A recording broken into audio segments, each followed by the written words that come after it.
So, Rob, talking off screen, you mentioned there's a few other things you'd like to say before this talk ends. Can we go into the first item, which I think is mine laying in Zambia? Yeah, okay, thanks, Tony. It was basically when C Squadron was formed, when we became a regiment in the middle of 78. Captain Pierce, the very next day, we formed up and it was PT.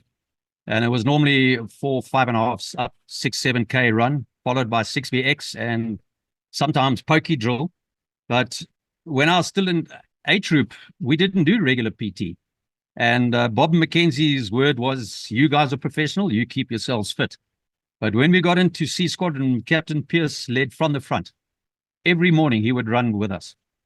And we got so fit, I can remember deploying into the escarpment in Zambia after DK, after B Squadron had done DK2. And so we were in that area doing a lot of mine laying. And I remember walking up the escarpments along these big ridges in this beautiful thick bush. And I was head up, I wasn't head down, bum up. I was looking around me and it was noticeable that I was fitter. And we were climbing steep hills, but I could feel I was immediately fitter. And I even noticed our Corporal Seward, old Steve, looking up at the trees. Now I'm looking through the trees, looking for the enemy. And he's looking over the trees. And I said, Corporal, what are you looking at? He says, no, look at that orchid. That's of this. And he gave me the botanical names. And then I started noticing it, which is why I got into dendrology in the 1980s. And that's, a tree stands long enough for you to identify it, as opposed to a bird. So, but that was old Seward. Now, we were so fit that it wasn't head down, arse up. It was head up all the time.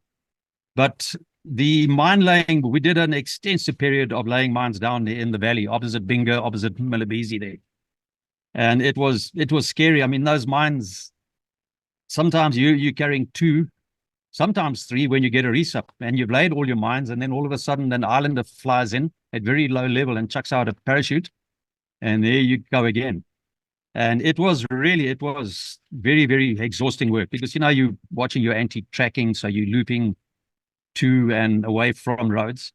The one night we were laying mines and I was early warning. I was so fatigued. You're sitting in the bush just on the edge of the track and you see yourself nodding off. I made myself go sit in the middle of the track just to try and keep myself alert. So the fatigue from all this ceaseless walking and carrying and then hiding up and carrying, it was paying it. And I was on early warning, you don't want to fall asleep. That could be tragic. So, so we just did that. And then the one night we were north of the valley, down in the next sort of over the escarpment next in the one valley. And we did a lot of OPs around there. Basically to our west would be Kabanga Mission, which was quite a zipper focal point. I think even RLI, RAR even did ops around Kabanga, because south of that was Samani Mine and there was a white manager there. So we actually hit it twice with Willem Rutte. We actually mortared it, the one attack. Just a small, I mean, we were 4 or 6 guys. And we actually mortared the Samani Mine compound. There was no one there. And we got to the manager's house. And we saw this guy, but it was stinking hot. And he had ZB, the Zambia beer. But he didn't have any fridges, so this stuff was warm, but we still drank it. but he was in a terrible state. Tony, Zipper had been intimidating him. So much so that between the mine and Kabanga Mission, and after Kabanga, then you get the Kafui Road. He actually bulldozed his own track through the bush, so he didn't have to drive along the track down to the Samani Mine. So no, he was in a bad way. So we actually uplifted him. We gave him a choice. He wasn't too happy, but I think he was taken back, and then SB obviously debriefed him, and I think they relocated him to the UK, if I'm not mistaken. Gee. But we did a lot of activity around there, and the one night we were actually laying mines north of the escarpment, and we were in this large, long village complex. And I actually laid a mine. Thank goodness it was the chocolate cake version 3. Because even our old TMHs that we used to lay, we had homemade anti-lift devices, which were 3 bricks of Chinese TNT with number 6 pressure release switch as an anti-lift. And we lost a number of guys in the SAS laying mines. Mhm.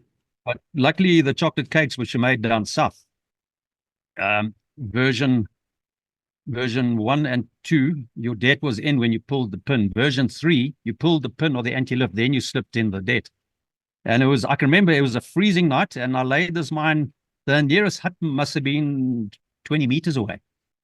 And we're right in this whole complex of huts, and we laid the mine, and as we'd learned from all the mistakes when the guys were killed, no one's around you. Everyone pulls back to a safe distance, and then you have to pull out the pin. A bit nerve-wracking, bit of a tension on the old sphincter there. But it was freezing cold, and I laid the mine, and I pulled the pin. And bang, the dead snout went off. It sounds like a shot, like a 2-2. And then I heard murmuring in this hut and voices, and the hut door opened, and he put his head out, but it was freezing outside. And obviously, discretion being the better part of valor, he closed the door and he didn't come outside. So, I did as best as I could to cover it and camouflage it. Obviously, I didn't put in the debt because the dead snout had already blown. But that was a nasty one. So thank goodness for version 3. Otherwise, I would have been vaporized. Good Lord. Rob, who were your principal targets in laying mines? And I mean, the Mozambique Frelimo was open season. Did that apply to the Zambian army as well? Yeah, it was mostly Zipper being transported, and then Zambian army who were transporting them. There was even, I think it was B Troop. I think they laid a mine and some Land Rover. I know they did hit one Land Rover. But the amount of mines that we laid, I'm not even talking about Mozambique side, in Zambia, they must have had a lot of damage, which we never really got feedback about. Yeah, I was going to ask you, what did you have any significant feedback of anybody significant that you killed or injured or whatever? Any top brass? I think there was a very senior Zipper guy around this time, leading up to sort of late 78. I do remember in one of the books, they talk about a very senior guy who was taken up by a mine, a Zipper guy. But I can't remember that guy's name. I think it was in Peter Bauer's book. Did you find the Zambian soldiers aggressive, or were they a little bit shit scared? How did you? I never really took them on. In fact, I don't even know if I spoke about Makushi camp attack. I don't think you did, actually, no. In the previous talk. So, okay, yeah, that was, we were then, that was 78. So we were regiment there. So I was still with C Scotland. In fact, our sweep leader on the ground was actually Captain Rob Johnson. So we'd actually, just before that, we'd been deployed from Vic Falls in Unimogs on the way to Kazangula, but we cut through the bush from that road all the way down to Pandamatenga, and it was rainy season. And I can remember thinking how exhausting it was to actually be transported in a Unimog. You would think, oh, I don't have to walk, but the ducking from branches and the hammering, it was very surprising. So I thought back to when I was still a schoolboy, when Op Marden went on up in the Zambezi Valley, when they hit New Regenta and Sigurenza. I believe a lot of them were sort of motorized, but we thought that's easy, but boy, oh boy, it's not easy being knocked around on the back of a Unimog. Mm-hmm. But we deployed from the border at Pandamatenga. I think one of the guys' brothers was a hunter there. So he guided us to a particular spot, and we crossed over into Botswana, and then we walked, but it was rainy season. And we left spoor like a Yeti. These like elephant tracks. It was just, that Mapani mud. Yeah. And it just sticks, and you're just walking. It's almost like an elephant footprint. And the target, there were, I think it was 2 Land Cruisers, brand new, on their way from Francistown up to Lusaka. So we actually said to Captain Pierce, I was with Lieutenant Rich Stannard there, and then we said to Captain Pierce, so if we capture these vehicles undamaged, as opposed to we normally lay a landmine or hit them with a rocket, we said, if we can stop the vehicle without damaging, can we keep it? And he got a hold of ComOps or someone in Army HQ, and they said, yeah. So that was our plan, was to bring one of them back as a troop transport vehicle in Salisbury. Fantastic. But we'd been lying there for a few days in the ambush. But what we decided on, instead of putting a center blast mine, is because there's so many elephant there, we found a big tree that had been knocked down, and we hauled it to the side of the road. And when our targets appeared, we were going to haul this tree across the road as if the elephants had knocked it over. Yeah. And that Grove Road was all dirt in those days, all corrugated. And we could hear these big rigs with the trailers rattling from miles and miles away. You could just hear this clang, clang, clang. Water was an issue. We were even drinking out of the puddles on the main dirt road. We were sucking water up. So that nice muddy water. Lovely. But we weren't there long, and then we were ordered to exfiltrate, which we did. And then from there, we went back to Salisbury, and then that's when we flew in for the camp attack on Makushi, which we jumped at midday, I think it was. Yeah, 11:48. So that was the day that they hit FC camp, just north of Lusaka, towards the northwest there. I think that's the Green Leader Day. Yes. And where's Makushi again? It was east of Lusaka, wasn't it? Northeast, way up north, going towards above the Great East Road, which goes to Malawi. Is that what they called CTG2 camp? No, the CGT was more towards the south of Makushi. Right. So basically, CGT was more east of Lusaka, and Makushi was sort of northeast of Lusaka. And was But that we jumped in at midday, and I can remember because it was so hot. I mean, we're talking October, suicide month. Sheesh. And we'd hooked up, we're standing up, and the deck was still flying below the level of the ridges. So looking out the port side, we were below the level of the ridges. And because the heat and the buffeting, guys were puking. And that's the first time I ever saw a golf bomb. Because through the door, I was probably about 8 guys back or 6 guys back, and I saw an airburst of a golf bomb as the hunters put in there. And even in the deck on the approach, I felt the concussion on my ears. So that was scary. And then we jumped. We were our stick leader there, Rob Johnson. But, we'd have much action. I don't recall much. We did come under heavy fire the one time, and the leaves were falling on us like confetti, and we like earthworms trying to take cover. And I looked up, and Captain Johnson was leaning against the thin mapani tree. He didn't get down. So us youngsters were very embarrassed. I read in Peter Bauer's book, Winds of Destruction, that towards the end of the war, the Terrs started to put their 12.7s up the side of hills so that they could hit the helicopters and low-flying troop transport, the DC-3s. Did you have any horizontal fire coming in at you on any of those roads? No, I don't recall anything like that.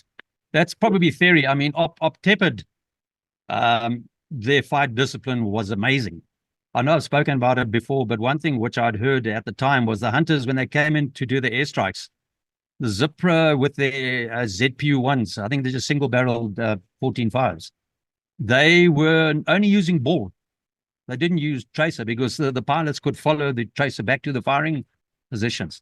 Clever. And then I actually heard at the time that the hunters were going in 2 guys. The first hunter would draw the fire, and his wingman would look for the muzzle flashes. So wow. That was what I'd heard at the time, which was scary. No, their fire discipline was pretty good. But Makushi, we unlike other, I think it was A squadron. Boy, oh boy, they had some heavy action. But C, we didn't really have that much. That night we were lying in a long extended line in an ambush. And after a few hours, I was right on the left-hand flank with the RPD, and I heard shuffling. No, first of all, it was Kevin Steele was next to me. He opened up with his FN. His FN was right by my right ear. And I swore at him like a troopy. And anyway, then it calmed down, and about a few hours later, there was shuffling. This time I heard it, and I opened up with my RPD and by his left ear. Shame, Kevin's eardrums were burst. He was in the orderly room after that. Oh, no. Yeah, shame. So, but that and was how many Terrs were in that base camp, and what was your overall score after that? I'm not too sure. It wasn't close to Op Dingo's kill rates. But one thing that did stand out, they were women. A lot of the fighters were actually women. Interesting. That they stood and fight. and they fought. I did hear that Jeff Collett, who was killed there, was also shot by a female fighter. Oh. So I know we're going back to the Air Force things here, but I was shocked to read in Peter Peterbauer's book that the Rhodesians lost 40 aircraft in the war. I just found that phenomenal. yeah. It's a huge figure, and it was obviously accidents and in combat. Yeah, I think most of them were accidents. I was reading that Colonel, we were talking the other day, Colonel Dave Parker was the guy you were thinking of. That's right. Yes. Because I was talking about General Costa. I don't know how he died, but there was Dave Parker, and there was a few other top Borrelai guys who actually died in cables going across valleys. Yeah. Terrible loss of life. Yeah. But it was... so Makushi for me wasn't that active. I know the Stay Behind party took on a big Zambian police reaction force, and they slaughtered a lot. I mean, we're talking dozens and dozens. It's some of the guys had quite an impressive rate there, kill rate there. But C Squadron, ours was actually quite quiet for Makushi. It was quite disappointing. But it's hard to, it's hard to think, because it's quite funny, you're not sitting there tallying up your kill rate. You're just carrying on with your job. We're not that sort of people to do that. No. But I do recall Makushi was quite, but I had a very bad tree landing. I had an RPD and I landed on a tree, and the branch didn't break. It took all my weight, so my chute lost its shape. And then I fell back out of the tree, and it was probably about 10, 12 feet up, and my RPD had moved around behind me. And I landed on the cocking lever of the RPD. And to this day, my missus told me I've still got the scar there, which was, that was a nasty one. That was quite a nasty landing. You mentioned something about an ambush that went wrong or hit the wrong people in Mozambique. What was that about, Rob? Oh, yes. Yeah, no, okay. That was basically in about 16 days before we did Op Carpet into Lusaka. We deployed from Grand Reef in Umtali with Lieutenant Richtown, who was 17 men there. And we flew in, we did a night jump at 8 o'clock that evening into, the EN1 is the main tar road from Maputo up to Beira. Well, up to the Beira Chimoya road. And we jumped in 8 o'clock that night. We left from Grand Reef, and it was a night jump. So we jumped to the east towards the coast side, and we took about a day to approach the road. And we set up an ambush, and the targets were either Tongagoro or Rex Nongo. It was part of the op bouncers. Op bouncer was all the ops given to looking for their hierarchy. So we set it up, and Stannard sighted the ambush on top of, it was a tar road. So the vehicles have got speed. So he sighted the ambush on the top of a rise. We were just south of the Buzi River in Mozambique, which is quite a main, it comes from actually Espongabera area. That's where the Buzi starts. And then from Chimoya and Villa Perry, then it feeds down into the Buzi. I think it comes out at Sofala on the coast. Okay. So we were just, we couldn't have been more than 6-8 k's south of the Buzi. And he sent the early warning out towards the north. I think it was Mike Peens. But when we deployed, apparently he was told the possible vehicles, they gave him about 12 different types of vehicles that the targets could be in. So he was not too happy about that. And then after the day one, we did our first radio skid, and they gave us another 4 or 5 possible vehicles. So Stannard was pissed off. He said, "No stuff." And he told Peens, he said, "The first military vehicles you see, you say target," which is what happened. So I don't think we waited long, a day or two, and then Mike just came onto the small means and he said target, and we quickly formed up along the road. Unlike when the enemy used to ambush us, they would form up 50, 100 meters off the road. We were right on the verge of the road, just about 2-3 meters away from the tar. Good Lord. And we initiated with the RPG-7s. Jan Marks, he had the one and I had the second one. But as the convoy came into view, now the grass on the verge was probably about 3-4 feet high, but we're all crouching down on our sort of haunches.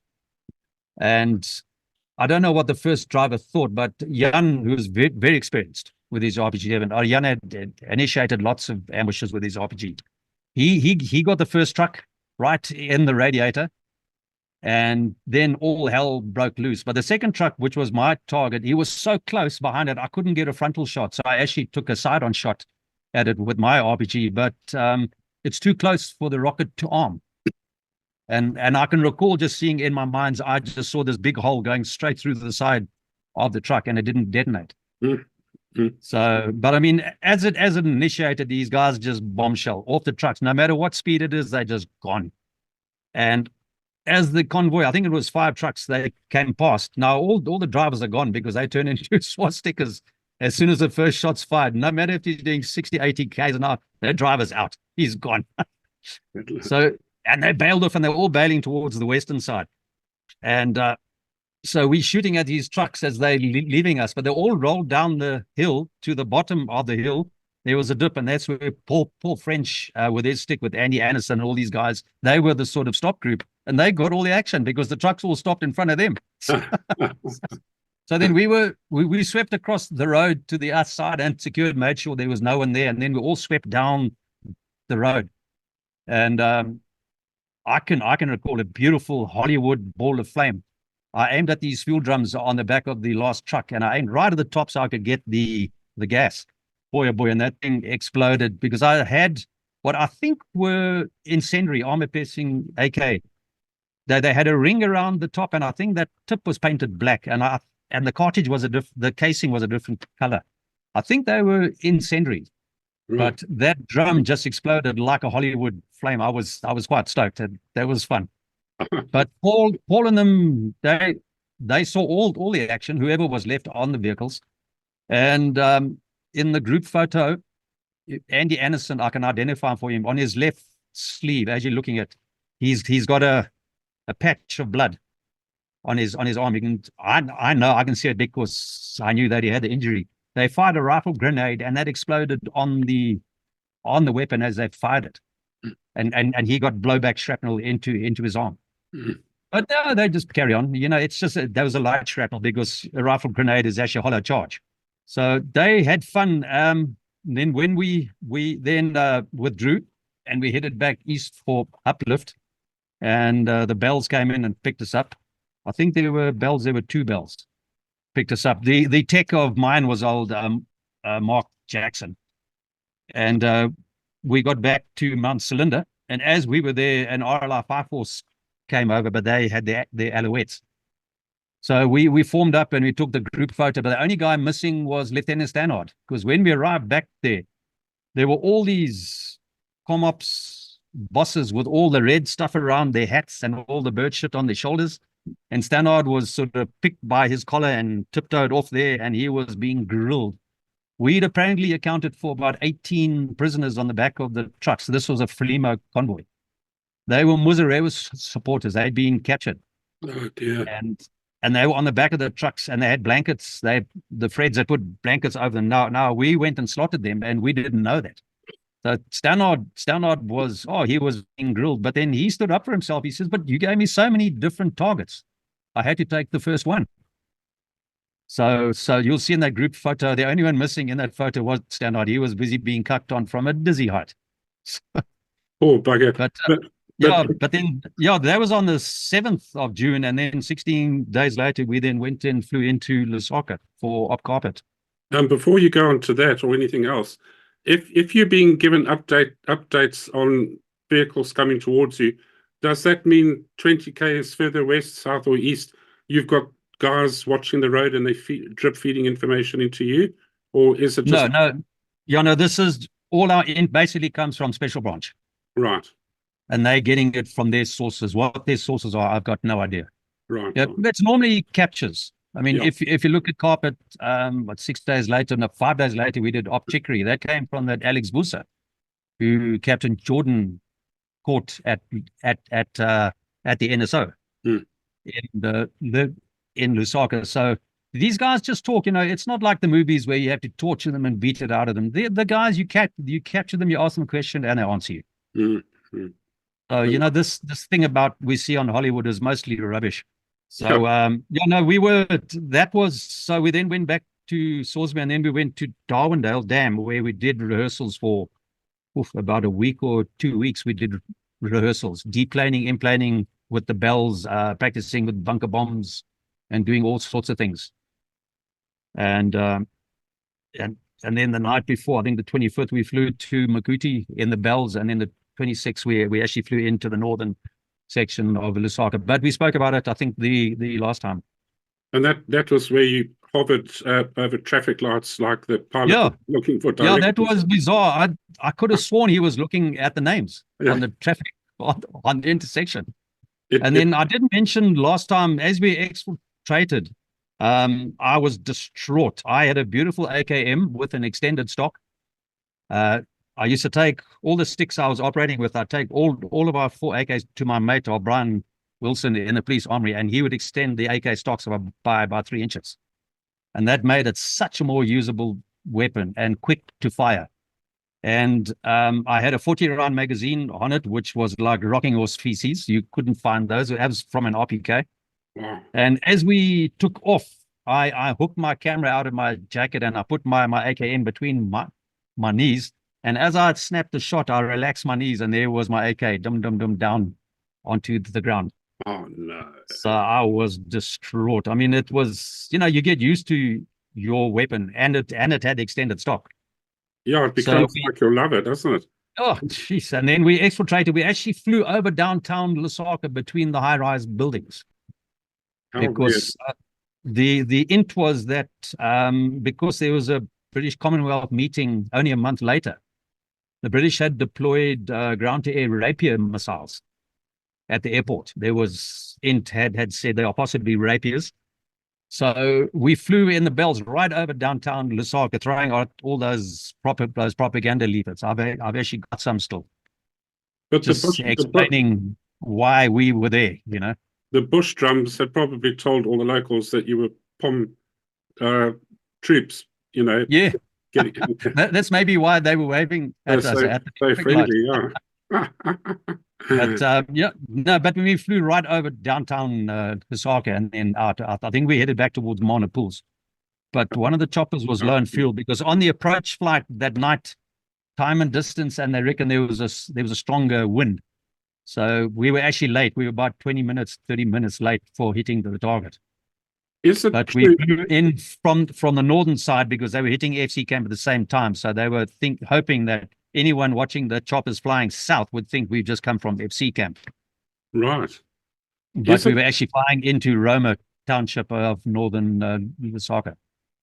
Is it true that those cheetahs, the bells, the Hueys, were on their last legs? I know that they were refurbished, but didn't the tail rotor fall off one as it landed at Kariba once?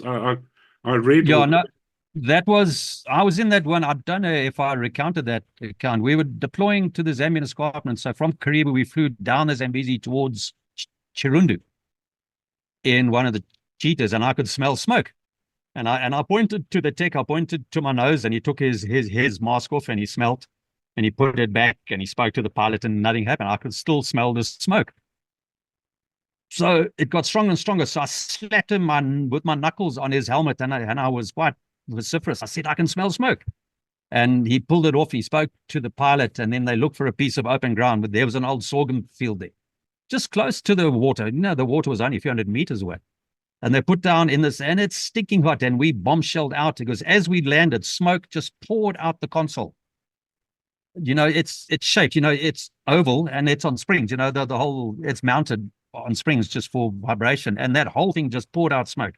And we bombshell got into all round the fence, and they looked and looked. They couldn't see the source of the smoke. They couldn't find a fire, and the tech gestured to us to get back in, and then we shook our heads. We said, F you. And then he picked up the guns, and he pointed his twin Brownings at us. He said, get on. So we got on. And remember, this is just after that one I'd been in up at Cotworth that crashed. Yeah. Due to that pilot's error. So we got on, flew over the Zambezi, went up to the escarpment.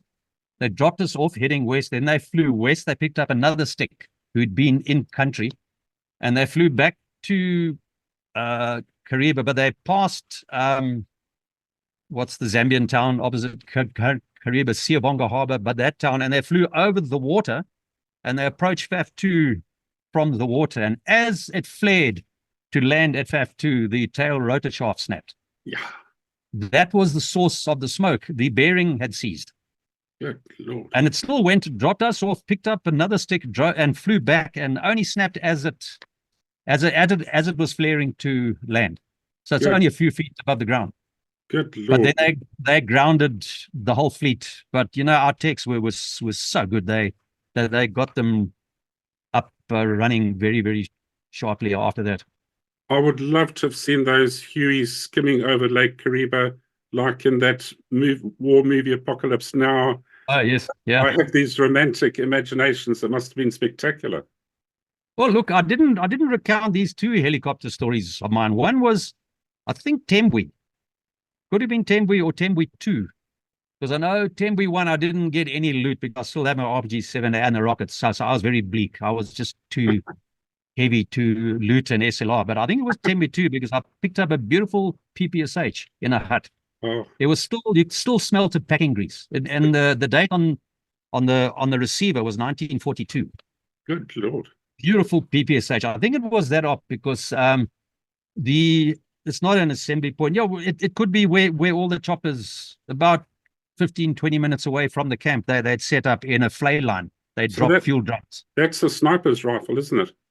No, it was the old submachine gun with the round barrel, the round drum magazine. Yes, with the fluted air-cooled hand grip. The standard World War II weapon. Apart from the Mosin Nagant rifle, then they had this submachine gun with a round drum magazine. That's a PPSH. Beautiful weapon. Lovely weapon. It fires the same round as a Tokarev, but the extraction or the port is at the top. So if you fire it from your waist, all that sound comes and it hits your ears, and that Tokarev round really damages your ears severely. But they dropped fuel at this flay line. I can't remember what it was. And we got back from the camp and we by Allos, and we landed back in this big flay. And there was the whole, I think in Peter Bauer's book, there's a picture of his tent there, and that's their little operations room. But that flay was surrounded. In that flay was an old Madala. And he was sitting there watching all these modern weapons of war and machines of war just descending around him. He's sitting there. He's got a little patch of millies in this flay with a little plastic roof. Yeah, very, very, very, very basic. And he's sitting there and he's like in shock. He's just seeing all these Malungu and all these aircraft and all these rifles and weapons. No, we chat to him, and he had an old SA miner's helmet on. He worked in the SA mine, so we could speak to him with a bit of funny galore. Yeah. So no, he was down in Carltonville, and he was in this mine and all that stuff. And now he's there right in the wilds of Mozambique, between Tete and Malawi, and all these Malungu just arrived. Oh, they lovely old boys. Those. I tell you, when we left, we gave him rat packs and all sorts. He thought it was Christmas. But I mean, but while we were there was the copse of bush, and there was this very muddy section of the flay, and there were these parachutes was still in the trees, and Captain Pierce was there, and the guys who were responsible for the fuel, they said, no, that's just buffalo beans. They can't even touch those chutes. It's just buffalo beans. So I went to Captain Pierce and I said, sir, if I can get the chute out of that tree, can I keep it? Because by that time we'd be charged. We all had parachute sleeping bags, parachute jackets and everything, but that had been outlawed. And the early ones, the one that Chamoya, when my pack was burnt, that was a silk one from the old T10 parachutes. Oh. But these ones were actually the Saviacs, these South African nylon ones. But still, and I went to him, Pierce looked at me and he smiled. He says, yeah, okay, Riddell, you can do it. So I went there and we got face veils and we just did everything. We just covered everything. And a couple of us went and we pulled these chutes out. And the shower of buffalo beans, it was incredible. No matter how many face veils we put on, it got in. But that flay was just mud. And we were like hippos. We just dived into that mud and just covered ourselves totally with mud, and we won. We got the chute. So for our foreign viewers, just tell our foreign viewers what a buffalo bean is. A buffalo bean is actually a sort of a vine. It's a wild creeper in the bush, and it's got like an S-shaped bean, but it's got these very, very fine hairs on it. And if you shake that plant, these hairs come off, and they can agitate like nothing on earth can. They drive people insane. People were Kazakh during the war from buffalo beans, getting into their necklines, into their shirts, on their faces, on their arms. It is the most excruciating itching sensation. It's very hard to explain. One of the cruelest stories I ever heard of that is that a guy put it on the lady's toilet paper at the cock At door. clubbies. Yes, Clubbies, yeah, yeah. I did hear that. Apparently it was an Eskimo did it, a scout. What a disgusting thing to do. Yeah. No, even us at the time, we thought, no, that's beyond the pale. That's not funny. Not cricket at all. No, she had to be hospitalized. Yeah. She's terrible. No, that was scary stuff. But then on the way back, I think it was at op. We flew a lot with Alouette pilots, Mike Kruger, who after the war went on to form and run MK Airlines, flying into all the hot zones in Africa, and the other one was Bud Cocroft. And boy, we flew with those guys a hell of a lot. I forget the names of the other guys. Some of the techs was Frank Tyrrell. Old Frank Tyrrell was a tech. These are on G cars, not K car, although they did swap around. And I think, I can't remember who was flying. I could have been flying with Bud or Mike. As we flew over Cabora Bassa, we were in the Alouettes, and we watched the Allo next to us. I think it was Mike Kruger. He put his nose wheel of his Alouette, and he's running along the top of the water. So he was hitting the water, so the wheel was rotating, and we're sitting in the Allo, all just pointing and just laughing and guffawing. And next minute, right in front of him, this hippo put its head up. He said, luckily, I think it was Bud. He just had to pull the stick, and luckily he just missed that hippo's head. But he didn't do it again because that was a close call. But I mean, that's incredible skill. Those pilots were amazing and very. No, he was just to have that control, just to run your front wheel along the top of the water is just laden with troops. Good. I mean, there's 4 guys. Well, there's 6. There's the pilot, the tech, and 4 troops. Oh. Well, we were at Decca, still with A Troop once. They deployed into Zambia on Iraqi, so we were there, and our Frank Tyrrell was the tech. And one day, the store's truck had already gone to the Decca Drum. Remember the Decca Drum, that famous little hotel along the river? And Frank came and said, "Hey, Rob, you want to come with? We're going to fly to the Decca Drum. We're going to have a beer." So I said, "Oh, fine, lekker." So I jumped in the Alouette. So it was just us 3. And we flew to Decca Drum. Now, the pilot, I think it was Mike Kruger. When I was at Churchill, his brother in the pipe band was the pipe major in 1971, Dave. Dave Kruger was named very well. Yeah. Yeah. But we go there, and as we get through the Decca Drum, it's along the banks of the Zambezi. The massive trees, these mostly Natal mahogany trees. Beautiful. But they're sizes because of the continual water. And he tried to land by the fuel filling station. There's just like 2 fuel pumps, but they had those big, tall, galvanized breathers sticking up about 12, 15 feet. And Frank's trying to guide Mike in, and he's saying, no, the tail's going to hit it. So they said, crikey. So Mike went up, he flew over the river, and he came back to the lawn. Now, the lawn is covered by all these massive hardwood trees. And Mike came in, and he just maneuvered left, right, back, forward, and he went choop, choop, choop, choop down, and he settled on the lawn right in front of the Decca Drum. Good. When you switched up and you looked up, you can just see branches, but that was his skill. So we go inside into the Decca Drum, and we have a beer or 2. But of course, Mike, I think it was Mike, I could be mistaken, but he had a pink gin, because he's a pilot, old chap. Yeah. And so we have 1 or 2, and we get back in the chopper, and he sits there, and he builds up the collective, and he just looks up. Now I'm sitting there thinking, oh, this is nice, having a beer at the Decca Drum, and he just pulled up, and this chopper just went like a lawnmower straight through all the edges of those branches that he'd maneuvered into. Good. So just one or 2 pink gins set up stuff, and he just went straight through. And it was like a lawnmower. Jeez, I shit myself. And then, so now he's had a few drinks, and he went up to almost like 1,000 feet in the Alouette. And then he decided he was a Spitfire pilot.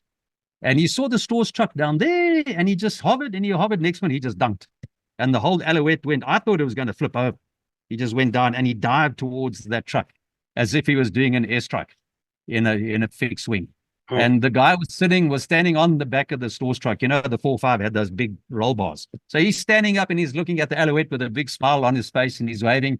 The smile soon left his face as this aloe just got closer and closer. We got below the level of the trees, almost hitting the back of that thing when he pulled up. And that guy just dived down. what skill. I Man. was not impressed. Oh, no, remember I told you I was a nervous passenger when it came to aircraft. Yeah.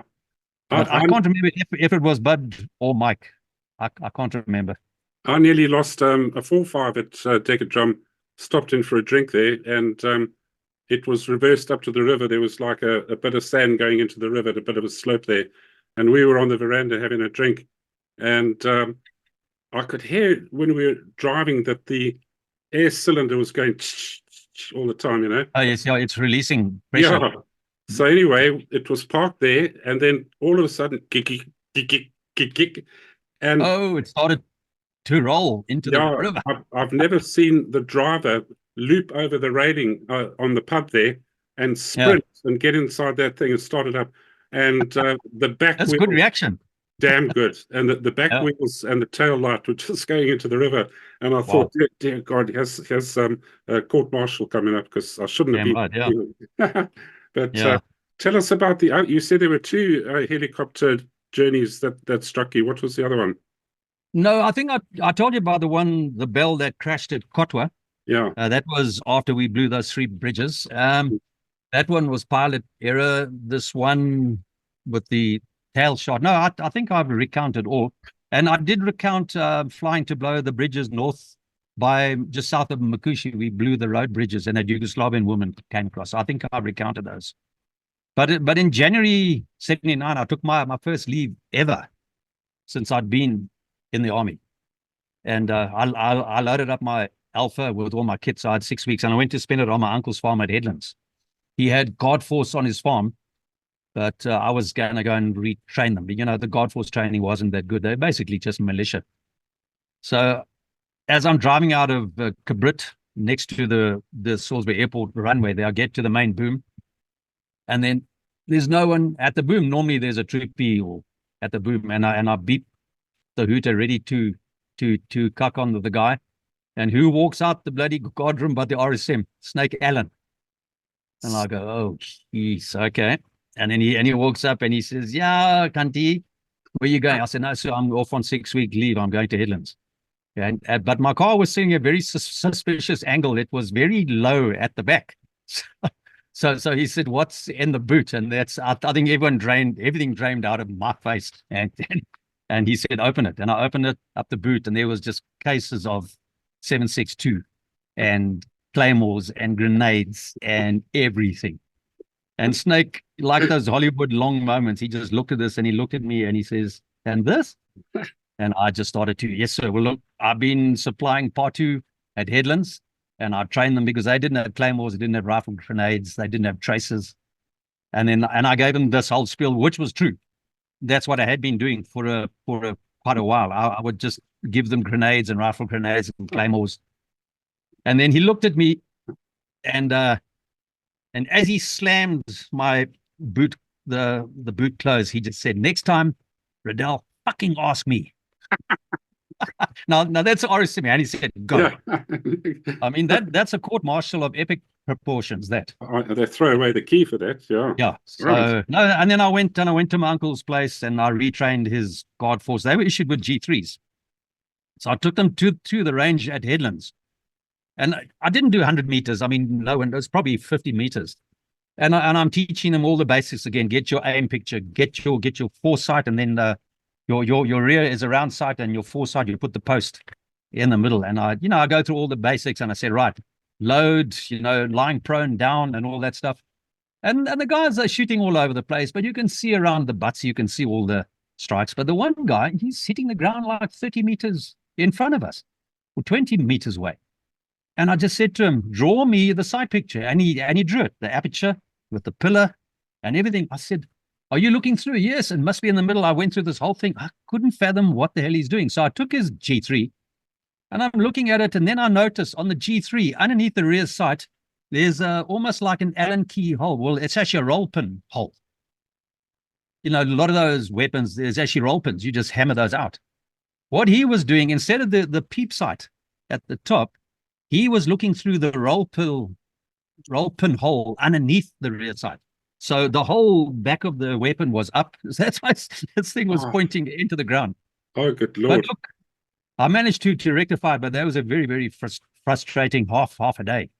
And then I was there for the more you raise the back, the more you raise the back sight, you're shooting your toes off really much. Yeah, no, it was hitting just in front, and I couldn't figure it out. But eventually, thank goodness, we didn't use G3s. Yeah.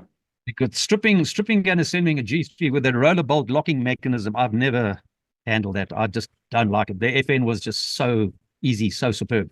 Beautiful weapon. But anyway, then that night, my uncle's farm at Headland was on the Nyamera River, which head down from Macheki. Basically, all the TTLs around Motoko, they had almost state land route.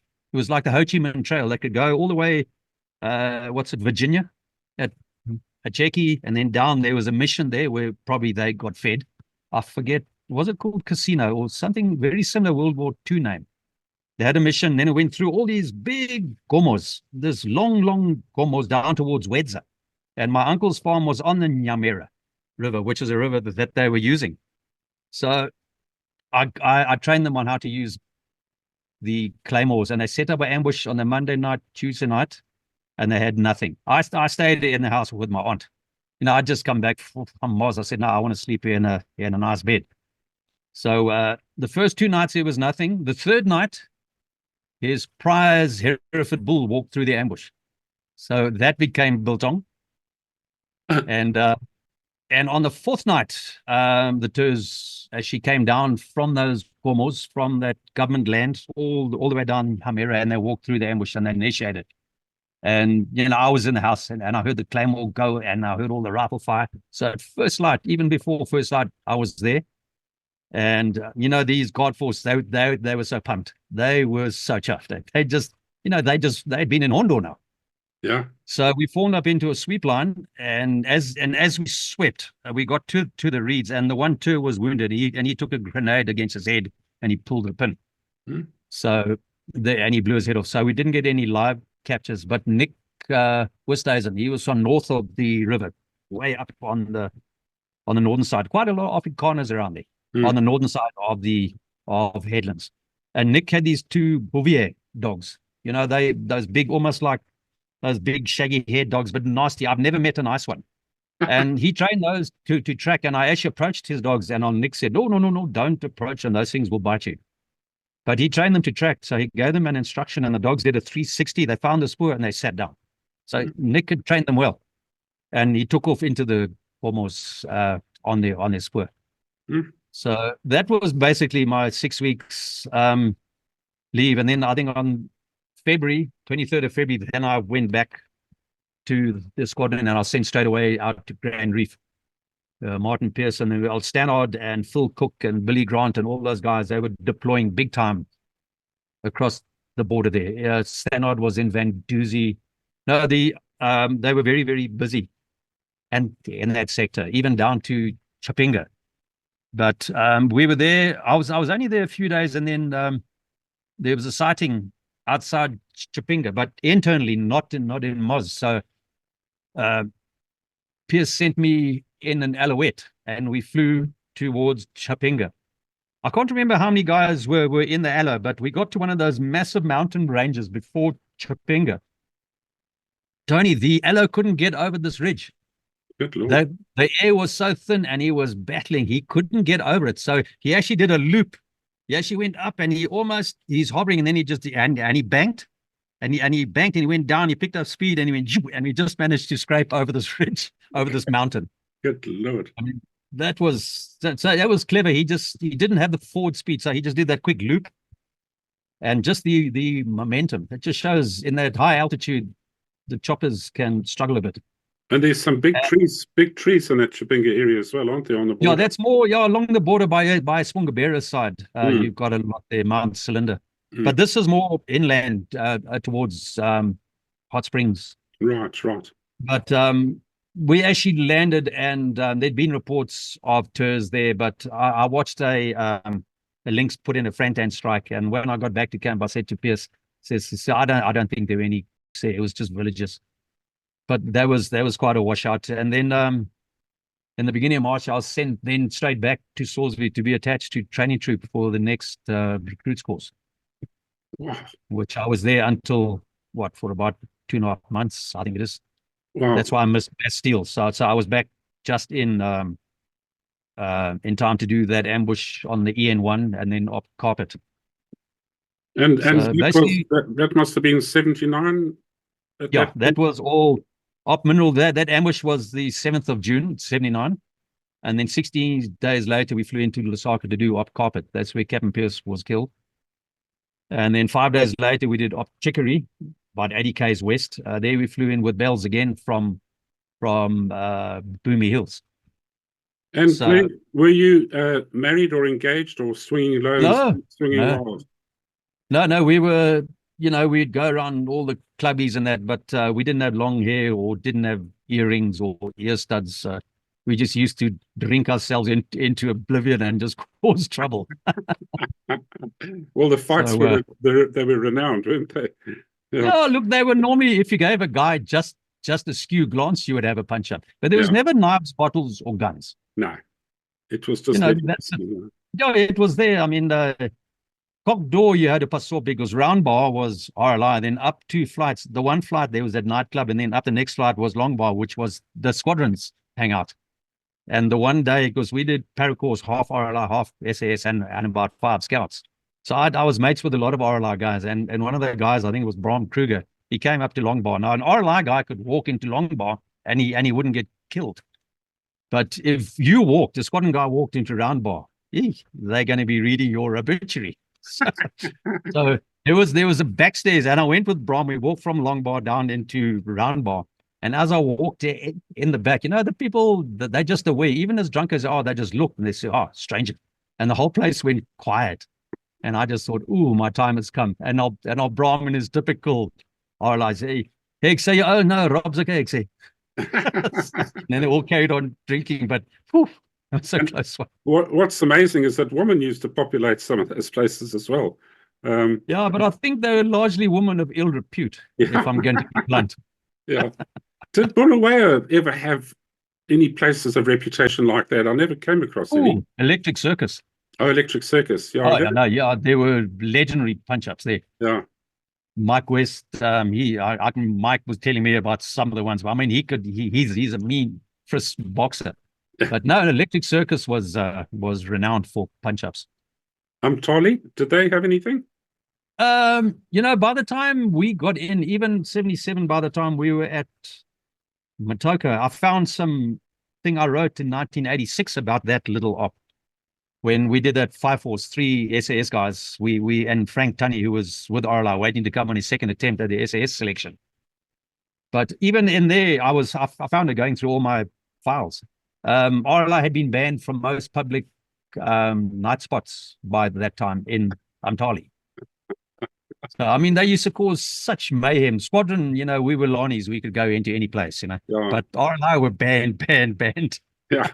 It just used to cause punch-ups wherever they went. But it was always fighting in packs. It mainly revolved around the Meikles Hotel, didn't it?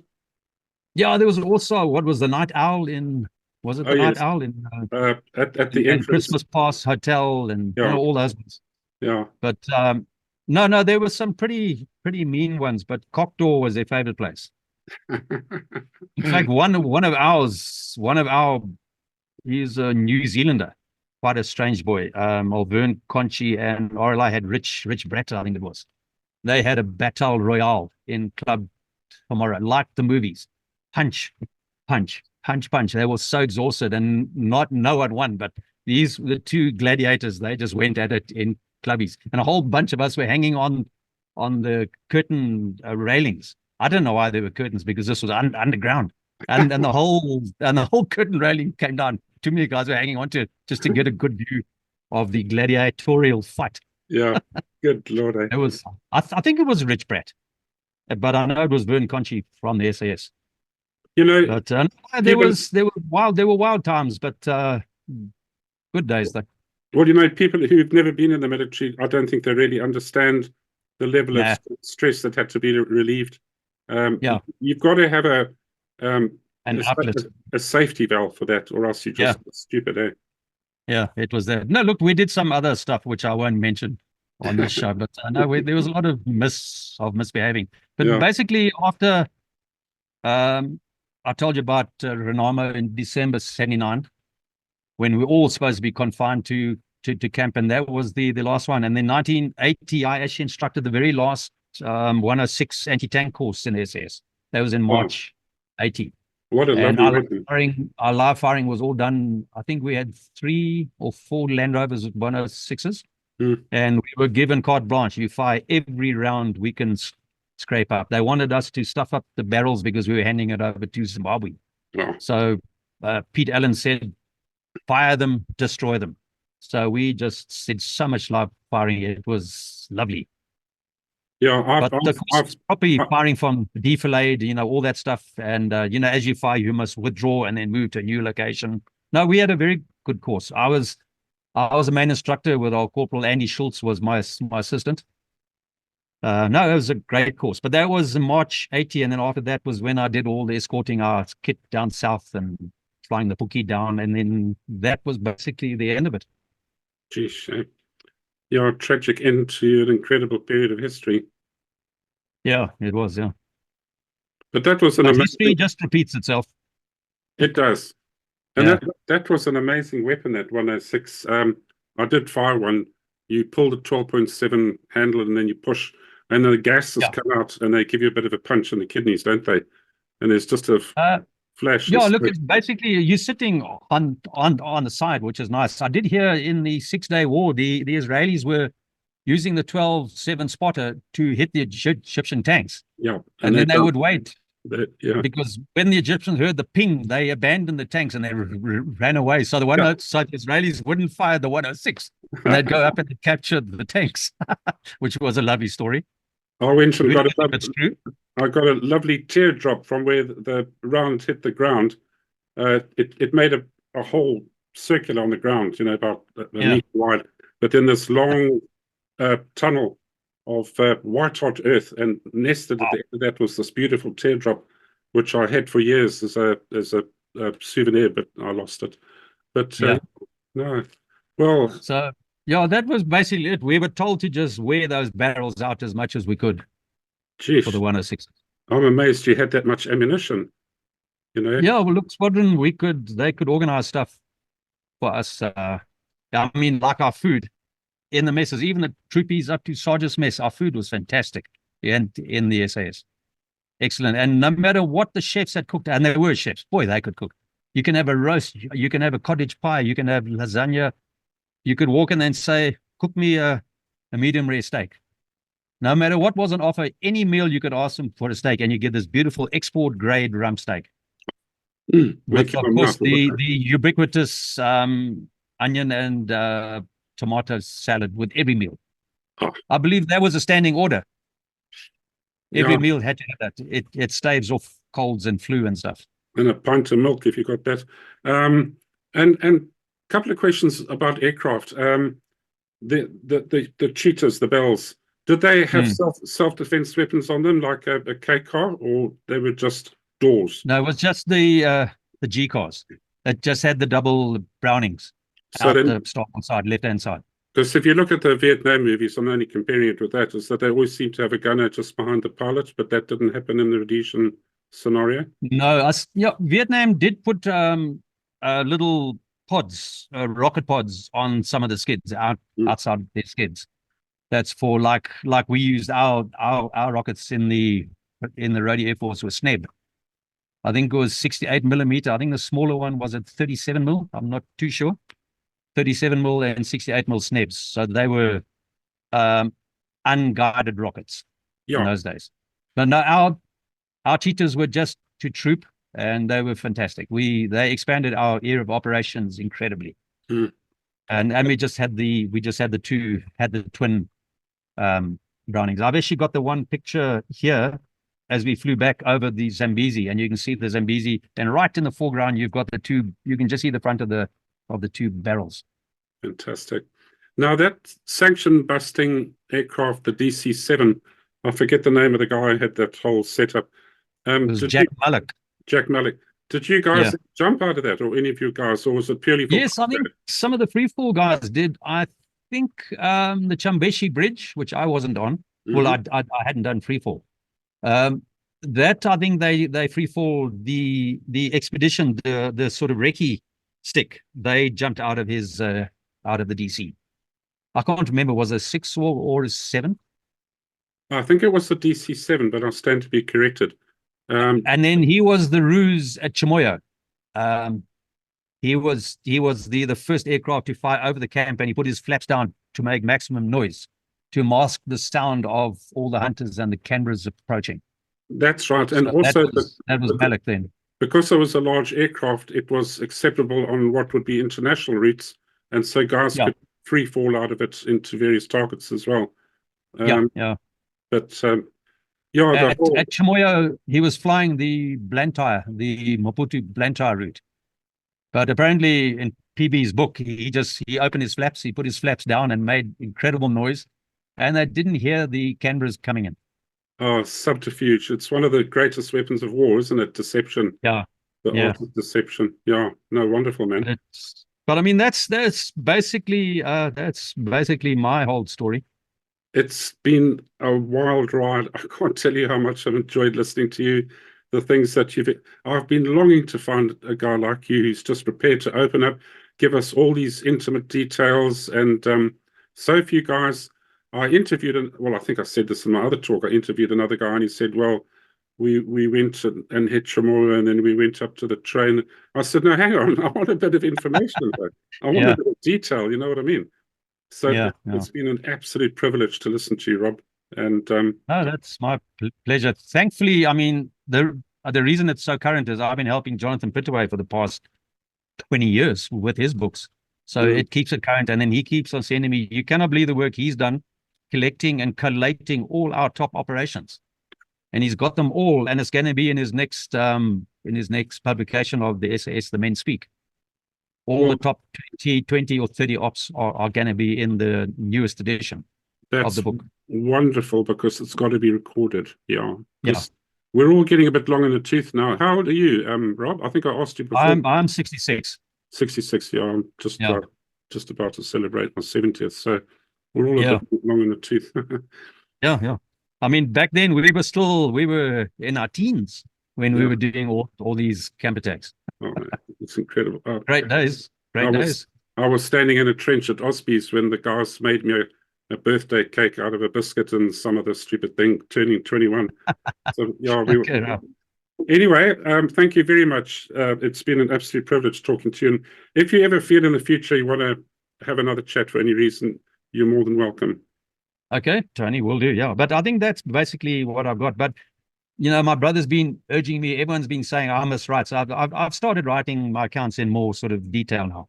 Oh, you must. There's still big gaps though. I mean, there were months where we just did ops in Mozambique, and I don't have any memories of them. It'll come to you as you write. It's amazing how the mind, the writing, and all that works. It's incredible. Yeah. Anyway, thank you very much, Rob. Okay. Great. God bless. Bye-bye. Okay. Thanks. Cheers. Bye.